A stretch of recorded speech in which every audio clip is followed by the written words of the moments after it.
建筑的徛面有先由历史的物件来装点，阁包含本土的元素。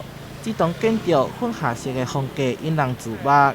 这是1994年台南第一间由台湾人所创立的进口优惠商店——五福商店。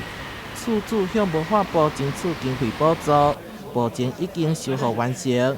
市长黄伟綽特别前往视察。正好周边正好是我们文化的蛋黄区，好，不管是林百货，不管是美术馆，不管是这个很多这个市区里面的建筑物跟景点，都是值得我们去一再流连忘返。而五福商店就是其中连成一线的最好的一个例子。五福商店会当讲是公司部门合作修复历史的重要典范。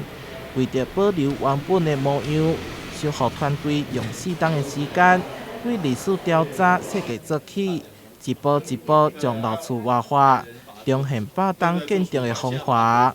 那95年以来，这个案子已经有许多结构性的损伤，包含这个楼顶屋架整个被白蚁侵蚀，那其他的整个结构也有向东边倾斜的状况那这个案子我们就是从结构补强，以及整个立面修复，还有内部的装修的整理。无论是厝架、雨伞式空6个砖仔，每一项细节拢修复到位。